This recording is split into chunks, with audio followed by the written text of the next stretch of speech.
बातमी आहे कल्याण इथून। कल्याण रेल्वे स्थानकामध्ये बॉम्ब सदृश्य वस्तू आढळून आलेली आहे। त्यामुळे या परिसरामध्ये एकच खळबळ उडाली। रेल्वे स्थानकात 54 डेटोनेटर आढळले।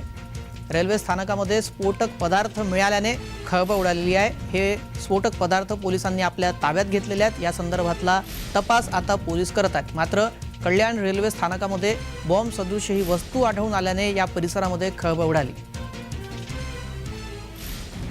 रेल्वे स्टेशन पश्चिम साइडला डिटोनेटर्स आपल्याला मिळालेले आहेत। 54 डिटोनेटर आहेत, इलेक्ट्रिक आहेत अँड जिलेटिन सारखं जे कंटेंट आहे त्याला ब्लास्ट करण्यासाठी हे डिटोनेटर वापरलं जातं। जनरली जे विहिरी, खदानी अशा ठिकाणी जे जिलेटिन वापरतात आणि ज्या ब्लास्टसाठी वापरतात त्यासाठीचं हे डिटोनेटर आहे।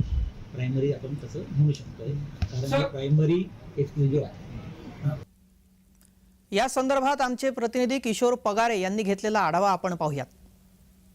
मी आता कल्याण स्टेशनच्या लगत आहे, कल्याण लोहमार्ग स्टेशनच्या पोलीस चौकीजवळ, आणि जवळजवळ 1 तासापूर्वी एक घटना घडली होती। कल्याण स्टेशनवर काही स्फोटके सापडली होती। या स्फोटकाच्या अंतर्गत 54 डेटोनेटर सापडण्याची पोलिसांनी माहिती दिलेली आहे। सगळ्यात महत्त्वाचं म्हणजे हे डेटोनेटर कुठून आले, कसे आले याबद्दल पोलीस अधिक तपास करत आहे। परंतु सगळ्यात महत्त्वाचं म्हणजे एकच खळबळ ही कल्याण स्टेशनच्या लगत उडालेली आहे। त्यामुळे नागरिकांमध्ये भीतीचं वातावरण होतं। मात्र पोलिसांनी या घटनेवर नियंत्रण मिळवून आता बॉम्ब स्क्वॉड पथकसुद्धा आलेलं आहे, श्वान पथकसुद्धा इथं आलेलं आहे, आणि या पथकाने येऊन या सर्व त्या डेटोनेटर ताब्यात घेऊन त्याचा आता निचरा करण्याचा प्रयत्न सुरू आहे। सगळ्यात महत्त्वाचं म्हणजे आपण पाहू शकता की ह्याच लोहमार्ग पोलीस स्टेशनच्या अंतर्गत आता लोहमार्ग पोलिसांनी हे डेटोनेटर ताब्यात घेतलेलं आहे।